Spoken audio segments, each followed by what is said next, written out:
I'm Nelson Lopez Jr., and I'm on the Youngest in the Yacht Club. They want the money and fame. We go to the city and we don't be tucking our chain. Woke up in paradise and we live in the drain. Youngest in the Yacht Club, I am Vince Serrano. Oh, man.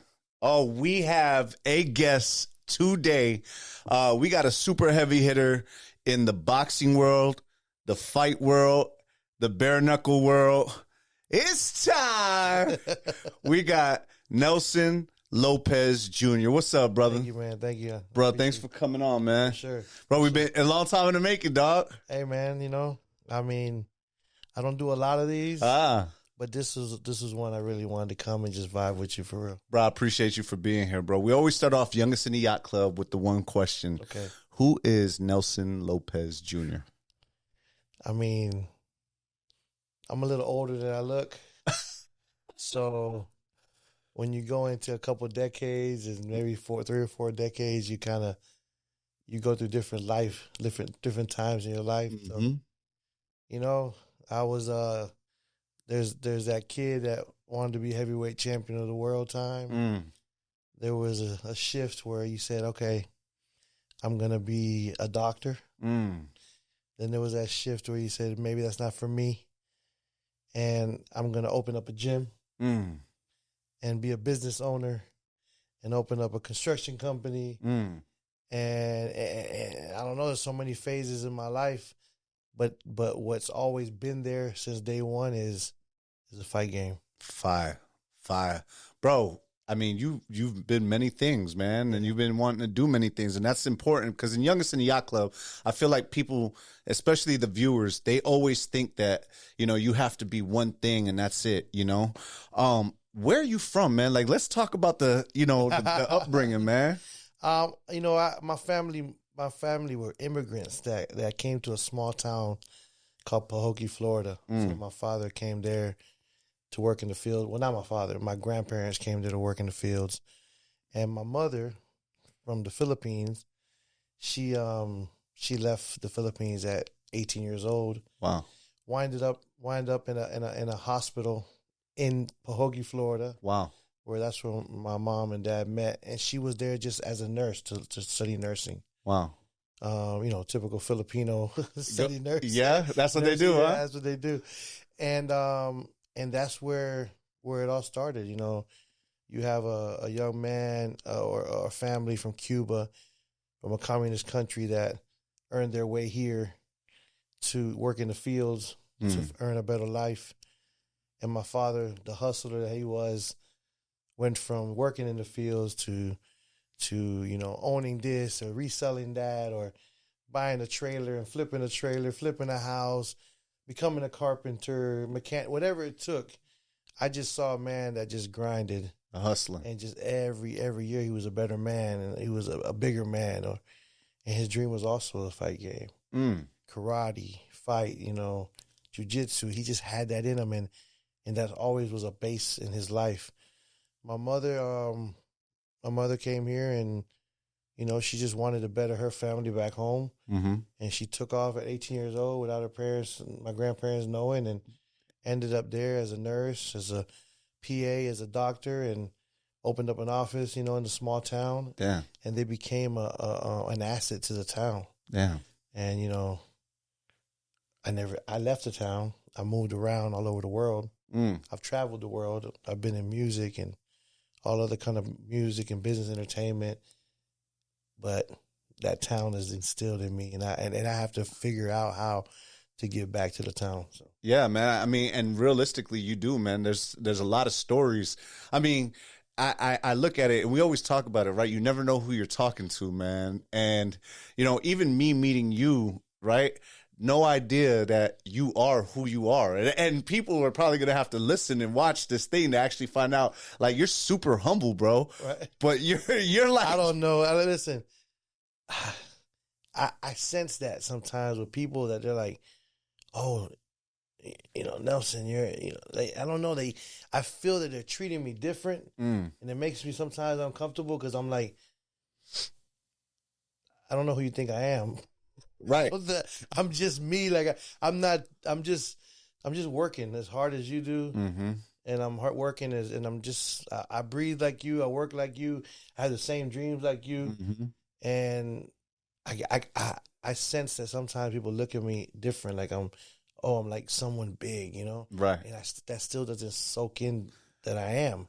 You know, one of my friends actually being honest, I don't see it because there's so much more for me to get done, and I'm not at the level that I want to be at.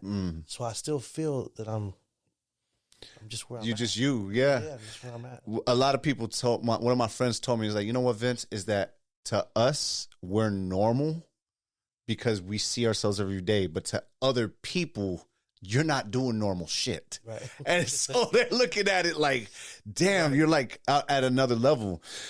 And I want to get into that, man. So you know, when you said, yo, you're in the fight game, like, you know, and you talked about your dad, you talked about your mom, like, where did you end up?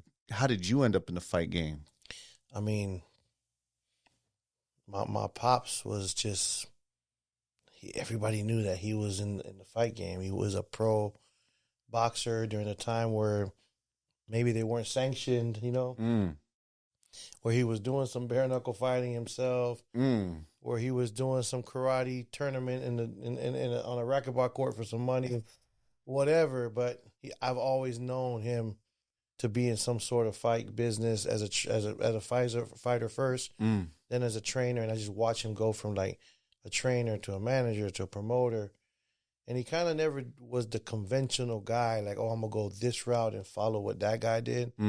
He was always like, says, I'm going to figure my own niche and my own way. And I kind of took that in, and I was like, you know, I'm gonna do the same thing. I'm going to figure out in the fight game how to make money and how to help and do the most good. You know, I did try. I wanted to be a fighter. But I just realized that that was just one avenue.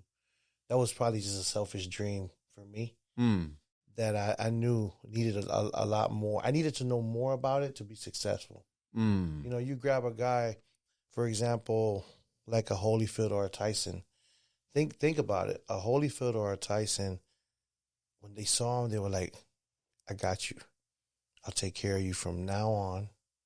And from then, of 15, 16 years old, some team or somebody guided him to where they're at. You know, and when I was boxing, you know, my father was learning, you know, and he was kind of like, I'm not sure. We were learning, and I just didn't jump. If I knew what I know now, I would have been champion of the world. You've done something different. That would have been different because I'm doing it now with the kids that I'm helping. You know, I'm doing it right now with the Durans, you know, Gaio Durans. I'm doing it with the HDs. I'm doing it with the Alicia Bumgardner. I guided her to that unified world championship. Yeah, you know, so the Edgar Berlanga, like, and then I'm seeing it now, 10 years later, 15 years later. I'm like, yeah, I did that. I said, wow, I did that. It's crazy. I mean, I don't even believe the time I did it, bruh.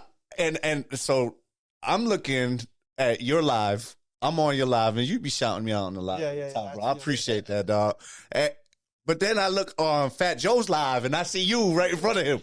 Yeah, I know. It's you're involved in every fight, bro. I'm gonna tell you a funny story about Fat Joe.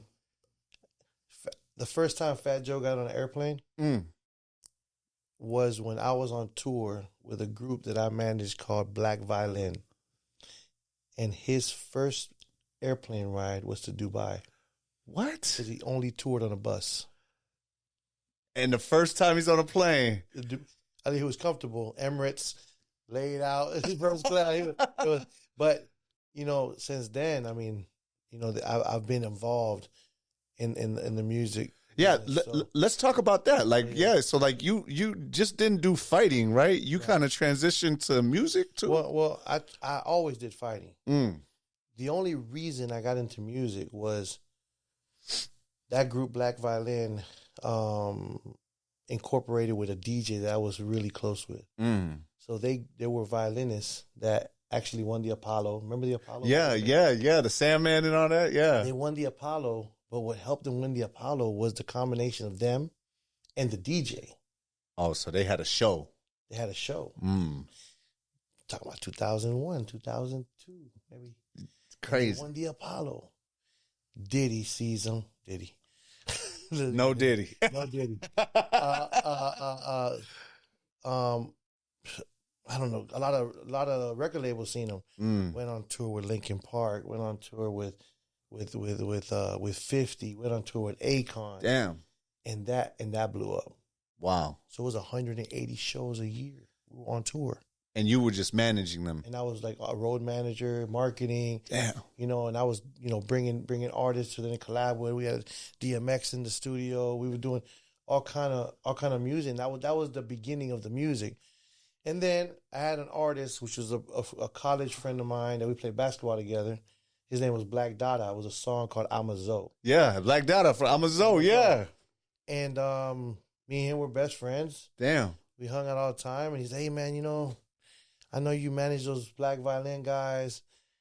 I know you're in school and you're doing this and you're doing the boxing stuff, but I need you to manage me in music. I said, man, I really don't know anything about the music, stuff like that. He goes, no, it doesn't matter. I just know I just trust you. Damn. And I said, all right, well, let's run it. Let's see what we can do. And I just, at that time, it was guerrilla marketing. It was just CDs, go to clubs and hand the DJ a bottle and the record, play it, high school tours, strip club tours. Damn. Whatever it took. And next thing you know, we're everywhere. We're on 106 in Park. Damn, that's crazy. We win 106 in Park. Damn. I connect with a homegirl that's from my town, Tammy Torres. Yep. That was Miss Officer for a Lil Wayne video. She blew up. Yeah. I grabbed her, took her to a Lil Wayne audition. She won that. And now I have a hit single with Amazo, and I have Miss Officer for a Lil Wayne video, and I'm the manager of these two superstars. And at that moment, I take Tammy to 106 in Park to substitute for Roxy. It was like everything was going. It was just everything was clicking, connecting, and it blew up. But something kind of went stagnant where I just didn't see the growth. I don't know if the artists or the models kind of stayed in that lane and it never evolved into the next step. But I got kind of bored in how things were moving. And I didn't see growth, and I just said, all right, it's time to go back to boxing. To what you, the passion. My passion. So I said, hey, I told Black, hey, I love you. You're doing your thing. I'm going back home. I'm going to open the gym. The reason I stopped boxing was there was an accident in my gym with two of my best friends. They got hurt. The gym closed down. Damn. But all that time went by, and I went back to the gym, and I opened the gym, and I said, all right, I'm dedicating full time to boxing. Wow. And that's how I got back into boxing again. Back into boxing again. Back into boxing. Yeah. What was the role that you like? So you closed down the gym, right? You got kind of like reached some levels and some new heights, got that confidence up, right? And then kind of turned into it and say, hey, look, I want to go back there. What was the role that you wanted to play? Like, what was the mission?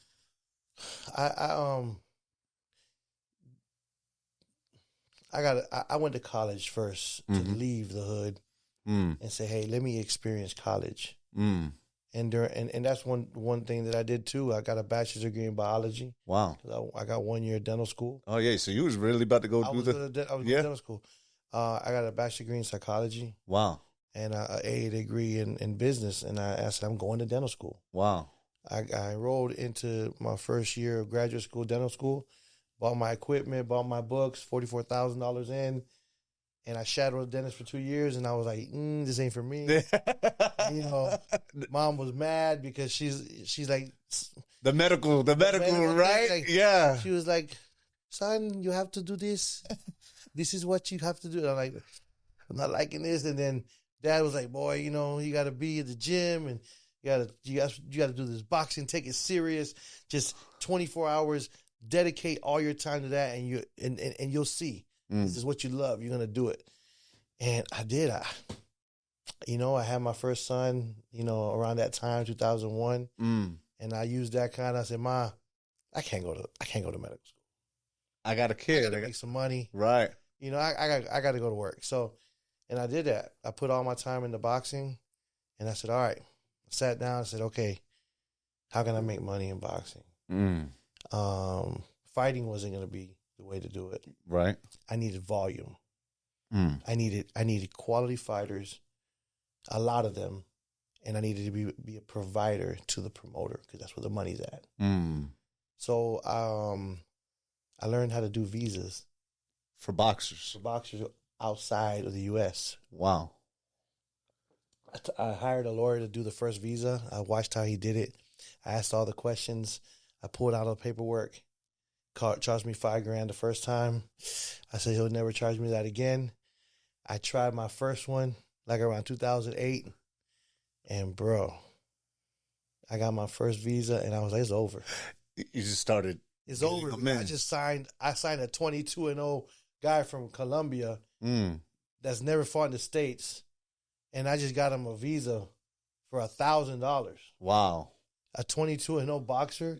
Yeah. That's it. In mandatory, he's fighting over here for 20 G's. You open the door. I opened the door. I said, okay, I know I can make money doing visas. And I just started opening up and said, hey, I can do visa 8. And I got online and I started just going through this whole database of fighters from Mexico, Africa. Africa was like a very good market because there were good fighters. It was a cheaper visa to do. Oh, wow. And they spoke English. Yo, so like Nigeria and all that is big in the fight game. Exactly. So I started with my first world champion. My first world champion that I had was a female. Wow. Her name was Zarika Fatuma from Kenya. Nairobi, Kenya. Did her visa, brought her down here, and she won the WBC championship. Damn, dog. And you brought her over. I brought her over. And the next thing you know, I said, okay, what's next? What do I need to learn next? I can charge for a visa. I can charge a percentage for training. I actually have a training camp. I designed my gym to have rooms, a kitchen, a training facility. So I had the one-stop shop. Crazy. And then I started making connections with promoters and say, hey, what are you looking for? And then they started giving me assignments like, hey, you see this young kid? He's 18 years old. He's an Olympian. We need to orchestrate his next 10 fights. I said, okay. And I dedicated finding those opponents and those perfect matches to develop that kid to be 10-0. And that kid happens to be Adrian Broner. And that kid happens to be Jamal Charlo. And that kid happens to be Errol Spence. And that kid happens to be Terrence Crawford. And that kid happens to be Erickson Lubin. And that kid... Bro, you're not saying small people, bro. Those kids happen to be those people, those champions. Those was my assignment. Damn. I worked for Al Heyman for 8 or 9 years. Damn. Yo, see, that's the part. It's like, yo, you're just breaking these barriers, man, because to some people that sounds impossible. I know, but those checks say Al Heyman. I love that. Those checks say money team, Mayweather. Those checks say top rank. Those checks say, and it was a time was like where boxing was big because Al Heyman came into the scene. Now you're talking about I've already learned how to do the visas. I already have the training facility. Yeah. I already have the living quarter. You're building it. I already have a team. I have Eddie the cut man, I have G the cut man, I have Sean the cut man. So I had a team. Yeah. I had the photographer. I had my travel agent. I was set. You built running. it. You didn't. Yeah, you built that. I was running. It was to the point where now the companies were like, hey, this is the main, this is the co-main. Do the other fights in the bottom. Here's your budget. So and I said, okay, I'll deliver you the fighter, fully clothed, like everything, marketed correctly, in shape, visas, bank account, license, everything, the whole package, and I did that until COVID. Damn, and it was to a point where I was a one-man show making $1 million a year. That's youngest in the yacht club. Yeah. That and it's crazy because I did that when I first started doing my books. you know how it is. You're in your own business. You do your taxes. Yeah. Maybe You lost. You lost. Yeah. And when I started putting all the checks together and sitting with my accountant, and in 2016, 17, 18, 19, 20, I'm like, I made $1 million. Wow. How'd I do that? I was able to give my buddy $80,000 a year, and G and Eddie and my photographer, my truck, and I was like, man, and I was like, wow, I did that. You ran a whole business. Congratulations, bro. And I was like just working. I didn't know I was even doing that. It didn't even feel like work, did it? Oh no, it felt like work. Everybody knew I didn't sleep. That's real. There was a time in boxing where you didn't turn the TV on to watch a fight, and I wasn't there. Like, everybody knew. I feel like it's still like that. Maybe. I've been saying, like, boxing turned on, like, there he is, and there he is, and there he is. And it was a lot of work, but I just was so motivated and to get where I needed to be, and I still felt like I wasn't where I needed to be. Even at that point? Even at that point. Do you think you'll ever feel like... I think I know what I want. What is that? I think I don't know. I know what I want. I think that the way I want what I want is not the correct approach, because some people say, I'm going to go get the money so I can do what I want to do. Mm-hmm. But I think you need to focus more on what you want to do.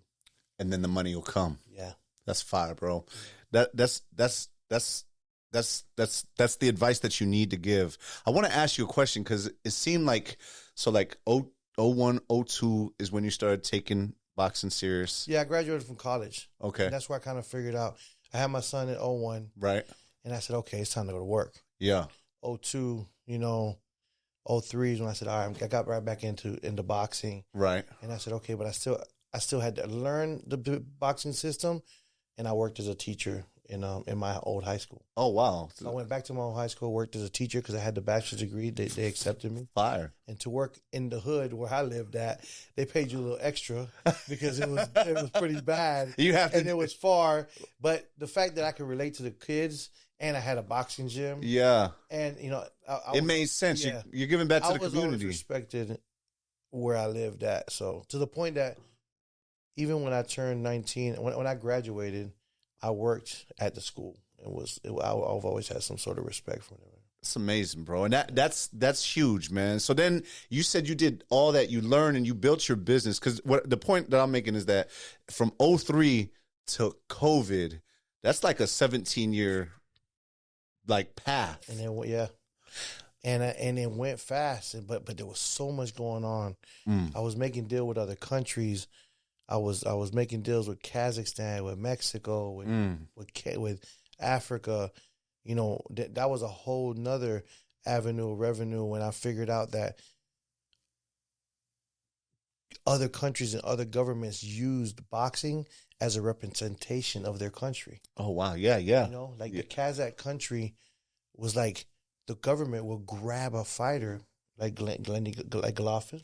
Yeah. They will grab that fighter and invest in them so he can be the best over here to be a representation of that country. That's fire. When I learned that, I was like, okay. So they're like, you're working with the countries. Now you're working with the country. And are they cutting the budget? Are they like 100%? That's crazy. Yeah, because it's almost like right now. Think about what the Middle East is doing.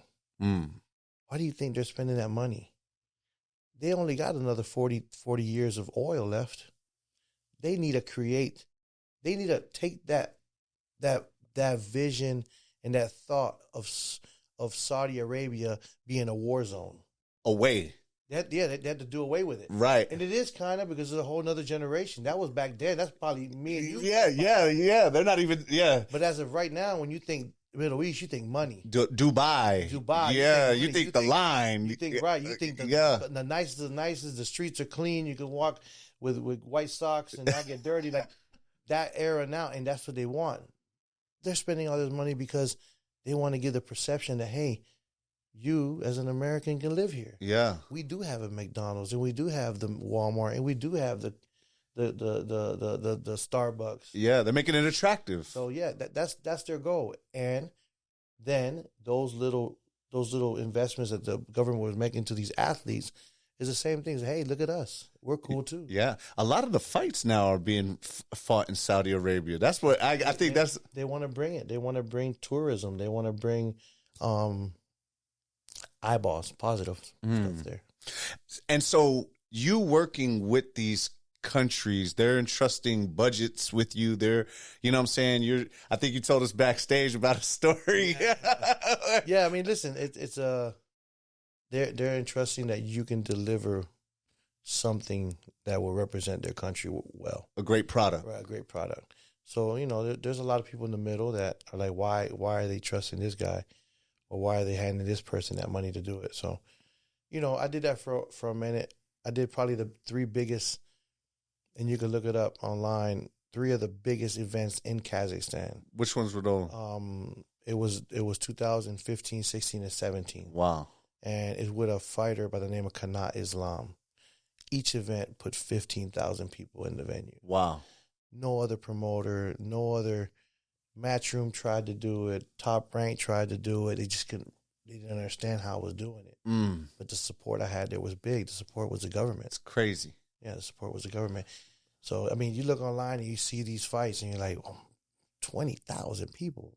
How did he do that? I don't know. It was just happening. It's nuts. So let's go up to, I mean, I'm going to ask you these questions because, I'm trying to get the story, bro. You know what I'm saying? So how did you get involved with the Alicia Bumgardners? How did you get involved with the Berlangas? How did you get involved with these world-class Crawfords? And then after that, I'm going to ask you another story, but how did that happen?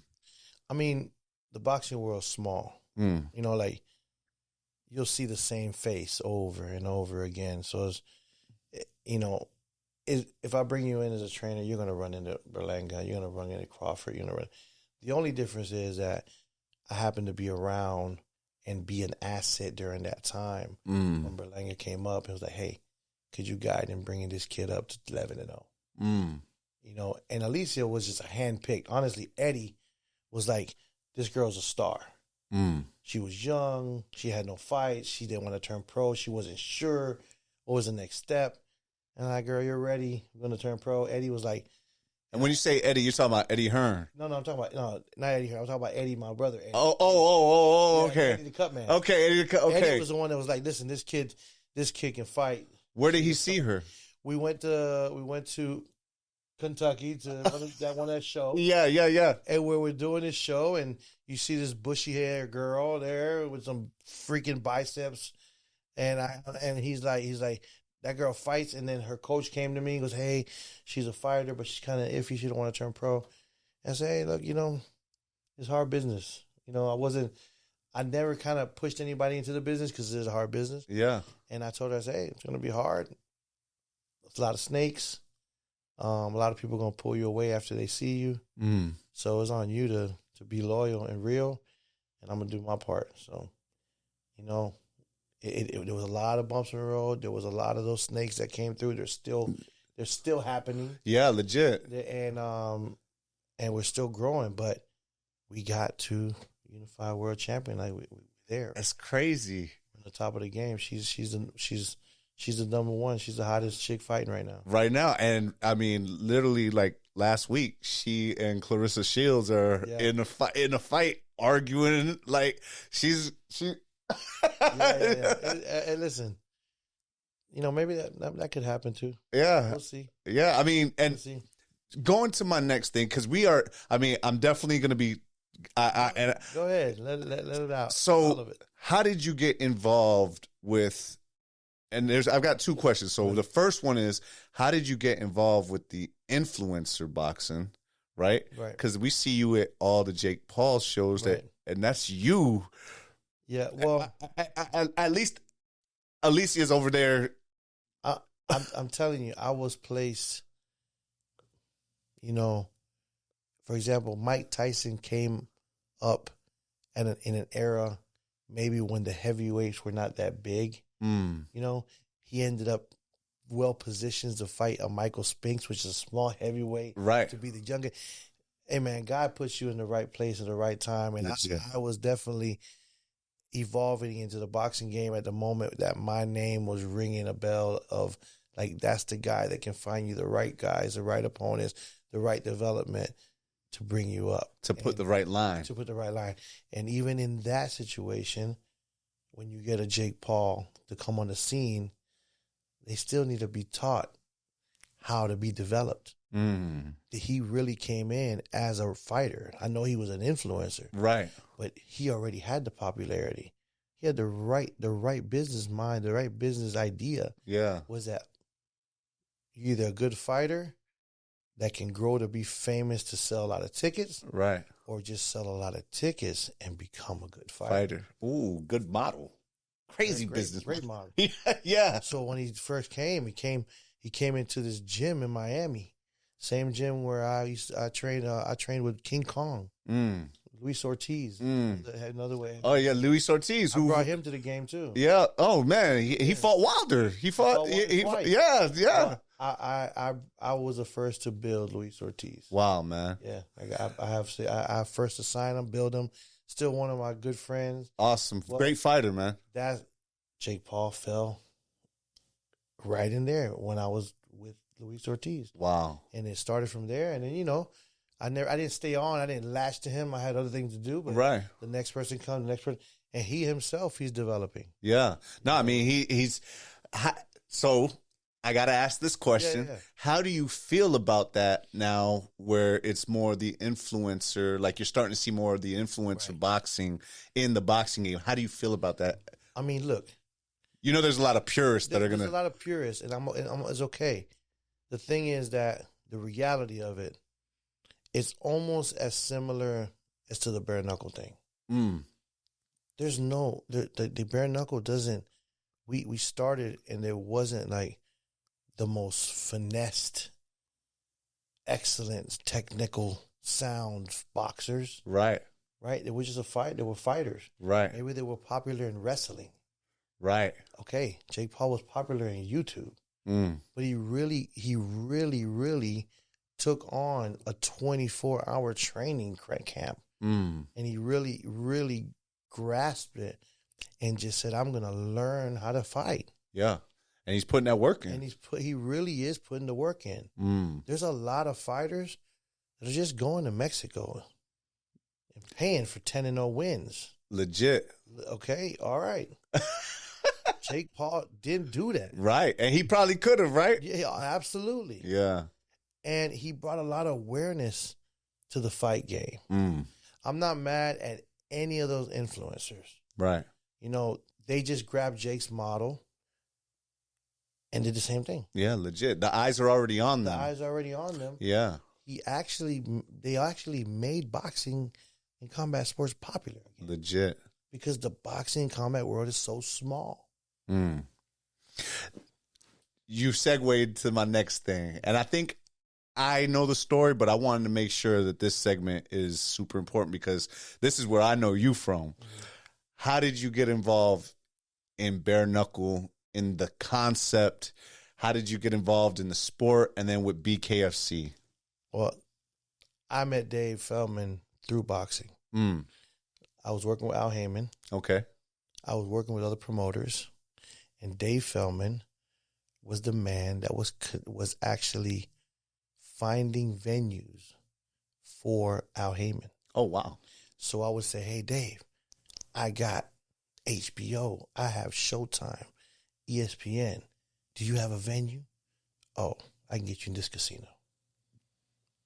Let's do it. And that's how we broke bread together. Wow.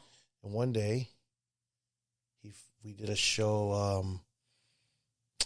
When he discovered that he wanted to do bare knuckle, he goes, hey, I want to do a boxing event. I said, who you want to do it with? He goes, I want to do it with this bare knuckle king named Bobby Gwynn. I go, yeah, who you want him to fight? He goes, can you give me Roy Jones? I said, yeah, easy. And I did a fight in Wilmington, Delaware with Bobby Gwynn. Is it Bobby Gwynn? Bobby Gunn. Sorry. Yeah, it's with the fighter Bobby Gunn. And we did Bobby Gunn versus Roy Jones in Delaware. Bare knuckle. Not bare knuckle, it was boxing. Boxing. But this is where we start kind of working together. Ah, okay. And he tells me the concept, and I go, I love it. Let's pitch it. We pitch it to our first promoter. Never forget it. And we go into the room. Dave like, this is this, and this is going to happen, and this is the rules, and I'm going to get this pass. And Dave finishes pitching, and I said, man, this will work. I said, we can prove that it's safer, and we can prove that we lessen the rounds. It's not as damaging in turn. You know, the whole pitch, I already had it. The science and everything. Dave walks out of the room. The guy goes, that guy's crazy. I'll never work. And I was like, man, go downstairs. I said, Dave, don't worry. I got a bunch of Brazilians to do this. And I did. I had a whole lot of Brazilians fighters I was bringing. They were already tough. All those Brazilians were tough. They weren't skillful. But if I brought them as a B-sider over here, they were going the distance. They weren't going to get knocked out. Yeah. They were tough. And right there in the lobby, had 3 Brazilians downstairs. And I go, Dave, ask him if he fight bare knuckle. And he asked him, he goes, yeah, no glove. Yeah, let's go. And I said, see, let's go to Brazil. Let's go to Mexico. Let's go do it somewhere. Where they're gonna let it go. They're gonna let it go. Mm-hmm. And he just stayed persistent on doing it. But he got real technical and getting the doctors involved, getting it sanctioned, getting statistics, and it started from there. And Florida played a big role. That's why Florida is so developed. That's why Florida is so ahead of every other state.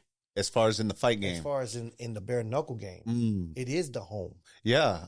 Bro, I mean, we used to see backyard fighting. We used to see the backyard, like even up here in Tampa, the bare knuckle thing. When I was in college in 01, 02, they were doing bare knuckle stuff, and we were like, what's these people we're going to jail. Yeah.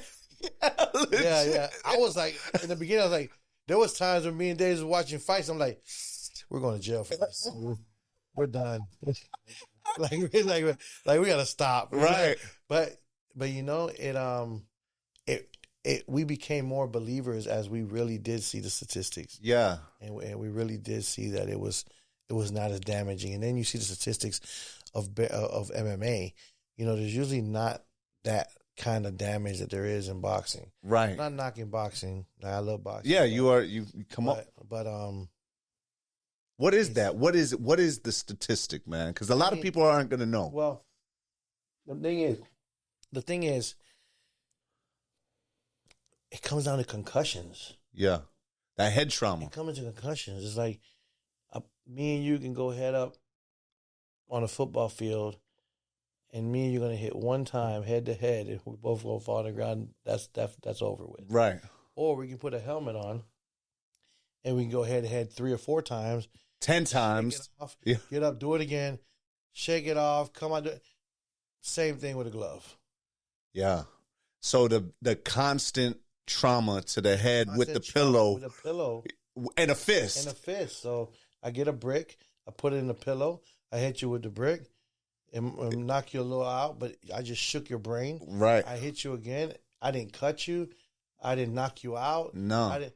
But either I cut you one good time and drop you and it's over. Right. Or I hit you 10, 20 times with that pillow and you might not be unconscious, but tomorrow you have a headache, your brain will be swollen. It sounds crazy, but just that's the reality. But it actually makes sense because like that constant trauma of getting into a car accident every time somebody's hitting you, or the one time.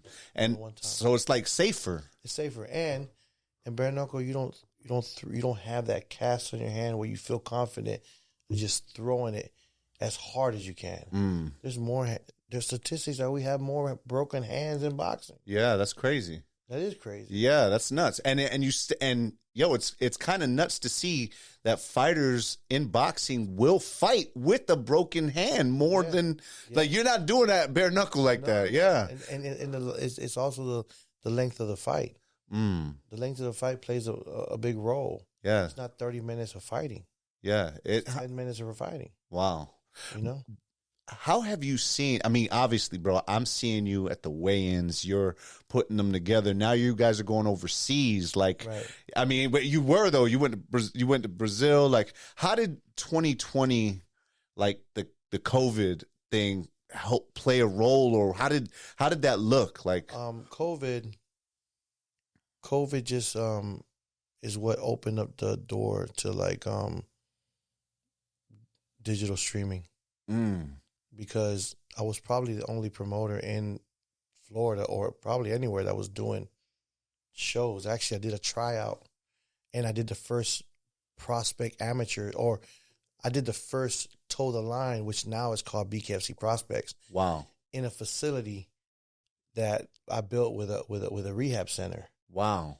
And during that time, it was like I can invite the commission only and just the fighters, and everyone had to be checked. But I did that fight. I did like 3-4 fights during COVID. Wow. You know, and it just, I think it amped up the subscribers, the digital like streaming, the digital marketing. Everyone was glued to their phones. Yeah, because you can't bring them in. Bring them in, yeah. So you had and people are looking for entertainment. Looking for entertainment. Listen, a lot of people might have. I hurt in the fact that I was like not going to a bunch of shows. I had to shift my whole business into like, okay, I'm gonna focus it just here, and it just it made me, it forced me to turn and find other ways of making money, making ends meet, other ways of like generating a whole nother business. So it wasn't a bad thing. It was actually just a good shift. It was a good shift. That's awesome, man. Bro, you guys are like literally tomorrow there's going to be shows, and you guys are doing shows now. It seems like every week. Every week. And next month we're opening up Mexico. Wow. And I actually have a partner there that I like to shout out, Martinez Gym. They're a big partner because we're opening up a gym in Mexico. Wow. It'll be a bare knuckle gym. That's crazy. And, is that the first bare knuckle gym? Like at least in Mexico? At least in Mexico. I don't think we actually have an official bare knuckle gym, but this gym will be designed for all kind of fighters. Right. But we will do prospect amateur shows there. That's amazing, man. And it's in Aguascalientes. Oh, yeah. Aguascalientes, Yeah. City. And we're getting a lot of support. And it'll be a gym/venue. It has 10,000 square feet. Wow. High ceilings. Actually, I might be flying over there next week to kind of arrange how we want to set it all up. That's crazy, man. We already bought the building, so I'm excited. Yeah. So my question is, right, because you've seen like boxing's been around for a long time. And I feel like bare knuckle and the underground has been around for a long time, but you guys are bringing it to the forefront now. Right. Where do you see the future of bare knuckle, BKFC, Nelson Lopez, Raynelo Management, all that? Where? I mean, bare knuckle BKFC will get to the level of UFC. And it'll stay. Just like top combat sport. Yeah, it'll stay. It'll be here for a long time. Amazing. We're gonna see other bare knuckle companies. Yeah. Which will be great. That's awesome. It'll be great because there's more options, there's more fights, there's more. Hopefully they all work together. Not like boxing, you know, in boxing you have one promoter that has ESPN, they keep their champions. You have this promoter that works with DAZN, they keep their champions. Yeah. They don't really intermingle. Yeah. Which they do it now. UFC does this thing, Bellator, they do their thing. You know, I don't know. I don't know how they're gonna join, but BKFC is already ahead of a lot of people. So by getting the best fighters, and not only that, we just started first. Wow. You know, we're the ones opening the states. We're the one that created the first rules and regulations. Wow. You know, so they're already ahead. They're years ahead. So they'll get to the level of UFC, and then I think there'll be smaller companies growing under it. You know, my goal is to develop the amateur portion of it. Yeah. I just like that part because it's just so much fulfilling. It's so fulfilling to be able to give that opportunity rather than dealing with the big guy that's getting paid the big dollars. Right. You know, he's made it. He's making his money. Right. You know, Mike Perry's doing it. Yeah. Good job. You done it. I'm gonna go back over here. It's like having kids. And you know, your kids are big, and they went to college. You're like, I want some more kids. You're like, I gotta go back. I gotta go back in bed. Maybe you want to make some more kids. You know, you want to have more babies. But in the amateur thing, it's like you're constantly just changing a kid's life. I really, really like it. Honestly, I think I've done a lot of things in boxing and in bare knuckle that there's going to be those big names that we'll do. Yeah. But I think the most fulfilling part for me is opening that gym in Mexico, developing the Canelo, McGregor, doing that visa, bringing them down here and marketing him over there where his people will follow him over here. Just putting it all together. Just do that. Going to the hood, right where I live. I got 5, 6 little monsters over there that I'll build them. Teach them how to be a role model, teach them how to be a superstar, teach them how they got to act in public, put that pressure on them where they know they can't act the fool in public because people are looking at them. Right. Put that pressure on them, force them into being a man and a respected man and women, building them and then putting them in and say, okay, go to BKFC, go to the championship of boxing, go to UFC.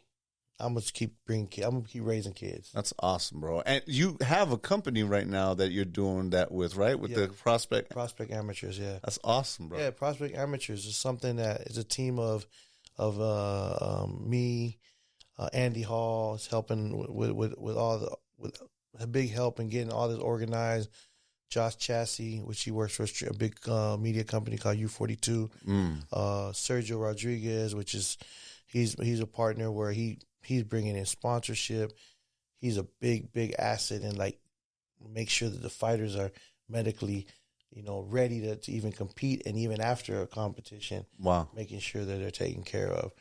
And we got a big team of people that help. There's so much support from everything because that really is the most fulfilling part of this is giving the fighters that opportunity and just like jump starting them knowing that they can do it.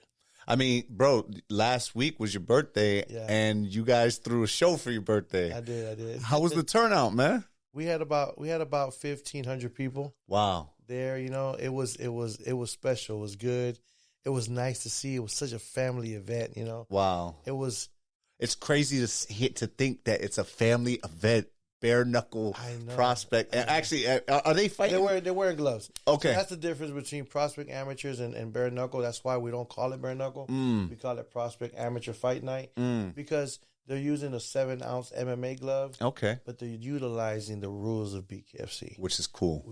Because now you're learning how to fight that way. Wow. You're learning how to From the jump. From the clinch, and the grabbing, the pushing, a little bit of wrestling. So they get accustomed that, hey, okay, this isn't boxing. Right. This is different. It's a little different. It's a little messier. It's a little scrappier.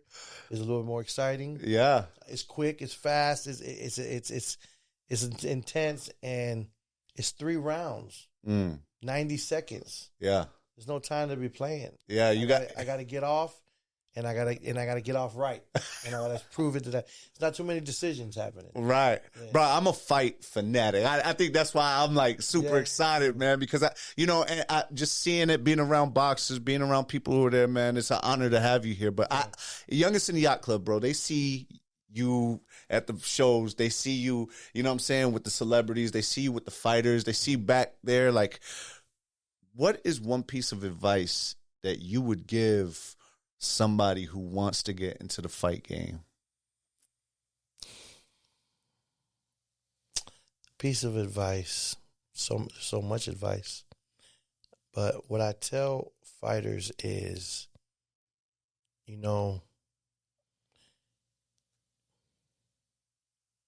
there's a lot. There's so much to go with it. There's so much connected to success in the fight game. Don't be blind. Don't be blinded by just your skills. Right? What does that mean? It means like, I'm a fighter. I'm not worried about this. I'm not worried about that. It don't only just take skills.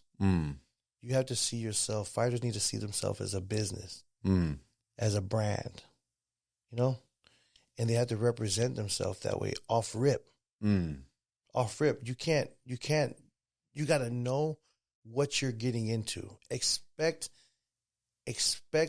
what comes in the future. Don't try to learn and adjust as you go. No, I will be champion. I must learn how to be a champion. And that comes with this team member. That comes with this kind of training. That comes with that. Don't make the mistake and say, "Oh man, I should have ran. I should have ate like this." You know those things already. I shouldn't have talked like that in that interview. Yeah, I got to market myself correctly. I should have did this content. I should know what you have, know where you're going, take it full advantage, and be fully prepared. Anyone that gets in this boxing game has seen an example of the wrong way to do it and the right way. It's already written. Just follow the manual. Just follow it. Don't try to do it a different way. Right. You've seen how the wrong way to do it, and you see the right way to do it. You see fighters that have done the wrong way, recovered, and they're telling you, and you've seen them say, "Hey, I did this wrong. I should have done this. I would have." So I would say, take a little time before you jump into this, and plan it out like a business. But so I have like a legit business plan. Have a legit business plan. Know where you want to go and how you gonna get there. You're walking into here and say, "I'm gonna be a bare knuckle fighter. I'm gonna be a fighter." All right. What are the things I need to do? What are the keys to success? How do I market myself? Where am I in 5 years? All those things are projections, marketing, planning. Yeah. It's fire, bro. That's fire. You said something, and that's the next question that I want to ask you, bro. If you could go back in time to your younger self, what's one thing that you would tell yourself? Honestly, to be 100% honest, I've always known God. But I just didn't have a tight relationship with him. And I did. I went to Christian school, and I was, and after things have happened in my life where sometimes something happens so crazy that's when you go, "Oh man, Lord, please don't let this happen." Right. That's when you go and cry. Yeah, when things are going south. And as a younger self, I would have said, if you would have talked to him before and went south, it probably wouldn't have went south.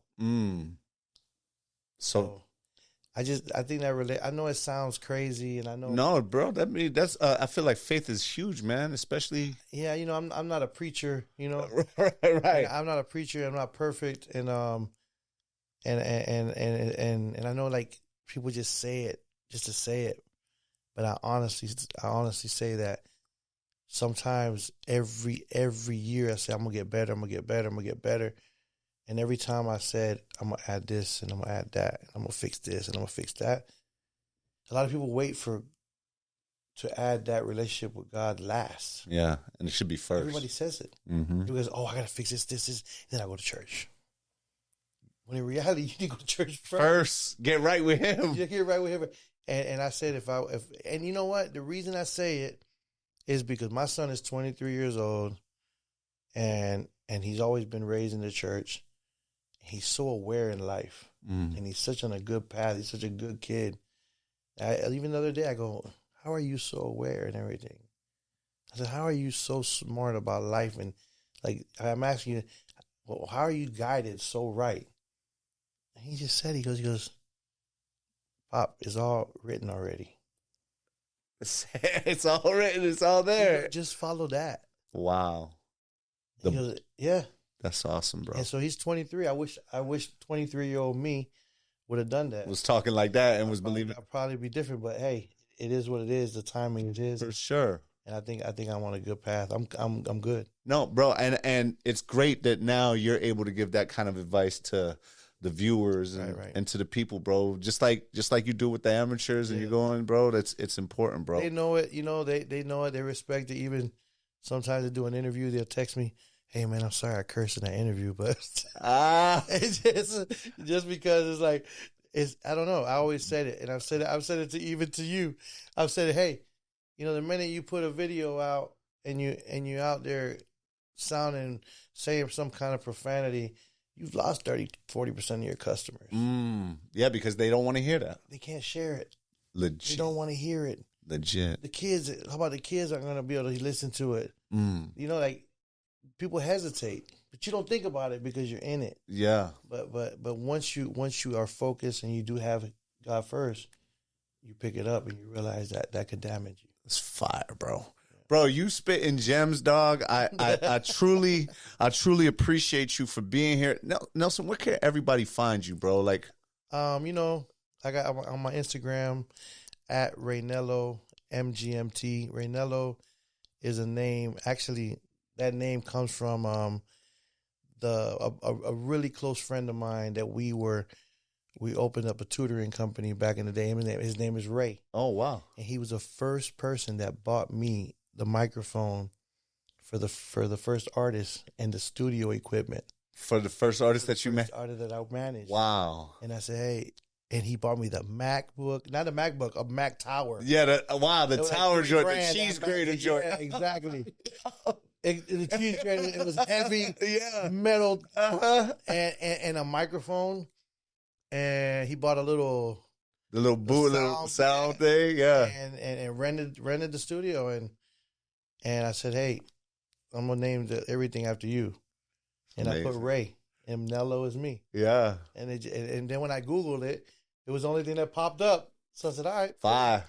That's business marketing. Already thinking. You already. It's like, okay, that's the name. And I don't even. Some people call me Ray. Yeah, legit. Some people call me Nello. Yo, my wife was like, "Oh, look at Ray." I'm like, "That's Nelson." Yeah. I accept it though. Yeah, whatever. It doesn't matter. That's fire, bro. I just kept everything under that umbrella, just because. On all platforms, Raynelo Management. Raynelo MGMT, Instagram, Facebook, TikTok. Twitter, TikTok. You got a nice TikTok.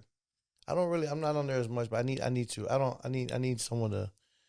I'm building a team for that now. Yeah, I like talking about building a brand, bro. And I know, you are doing a lot of stuff in the fight world, but bro, you're also doing a lot of stuff outside the fight world. Yeah. Movies, documentaries. Yeah. Can we talk a little bit about that? Yeah, we can talk. I mean, listen. Sometimes I get consumed in my ideas and what I want to do, and I really do need to, like, I got like guys like Duke. He's like, I'll help you. I just don't even know what to tell him to do. Right. But I got so much vision. Like, G. If you heard G's story, we had G on the podcast, G Perez, and he had amazing story, bro. Yeah, his story is crazy. Gaio Duran's story is crazy. Alicia Bumgardner's story is crazy. Amazing, yeah. Like, all these fighters have a story. And, I would love to put that into a documentary for each one of them. Wow. Not only just so that people can know them, but so that everybody so they can actually have something for their kids to see. Yeah, and get inspired, man. Like, young. That's awesome to leave that. That's really a legacy thing to say, hey, son, look at this. This is me. This is what I did. This is what I did. This is what I did. That's cool. And we're at the age that we can do that. Fine. We're at the age that we can do that with a cell phone. Yeah, legit. So, movies, documentaries, reality show. Yeah. 24/7 leading up to the fights. I mean, all of it. I want to do it all. I've seen some of you've let me see some of the stuff that you have, man. I'm telling you, bro, it looks crazy. It looks like the 24/7 from the Showtime, bro. We're gonna pitch it. I think that it can go. I just, you don't know how you make it as interested to everybody in the outside world, because we're in a little bubble of combat sports, right? But maybe the outside world will appreciate what we're doing too. Man, I think I for sure do, bro. Yeah. Let me get one message. What's your final message to anyone, your people? Shout out, Like, as far as just like people that I want to shout out. Yeah, or a message that you want to let them know. Like, put me on the spot with a message.